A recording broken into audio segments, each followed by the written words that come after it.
সুন্দর একটা আমড়া গাছ নিয়ে আসছি, একদম ফলসহ, মানে আমড়া সহ আর কি। গাছটা খুব বেশি বড় না, এতটুকুই গাছটা। তো হচ্ছে গাছটা আমি রোপণ করব। কোথায় করব সেটা চিন্তা করতেছি, ব্যালকনিতে করব না হচ্ছে ছাদে করব, কোথায় করলে ভালো হয় এটা আমি চিন্তা করতেছি। আর এটা হচ্ছে মিষ্টি জাতের আমড়া, এটা হচ্ছে সাল সহ আর কি খাওয়া যাবে। দোকানদার এইভাবে বলছে। এই গাছটা আমি নিয়ে আসছি আজকে। তো এখনো জানি না গাছটা কীরকম হবে রোপণ করার পরে। তো আশা রাখি অনেক ভালো হবে। তোমরা সবাই দোয়া করো গাছটা যাতে দ্রুত ভালো হয়, আর ফলগুলা যাতে আমি খাইতে পারি তাড়াতাড়ি, যাতে ফলগুলো বড় হয়। আর অনেক, এই যে আরো অনেকে যে ফুল আসতেছে, আর এগুলো ধরছে।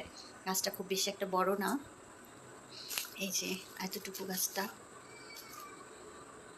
গাছটা অল্প টাকা দিয়ে নেওয়া হয়েছে, 150 টাকা দিয়ে নিচ্ছি গাছটা। তো তোমরা অবশ্যই কমেন্ট করে জানাবা যে আমার এই গাছটা কেমন হয়েছে, আর কোথায় রোপণ করলে ভালো হবে, ছাদে না ব্যালকনিতে, ঠিক আছে? আর হচ্ছে এটা হচ্ছে 12 মাসই আমরা, মানে সব সময় হবে, শেষ হবে আবার হবে, শেষ হবে আবার হবে। তো দেখা যাক যে দোকানদারের কথা কি সত্যি না মিথ্যা। এগুলা বড় হবে, তারপরে শেষ হবে, তারপর আবার হবে, মানে দেখবো যে সবসময় হয় কিনা।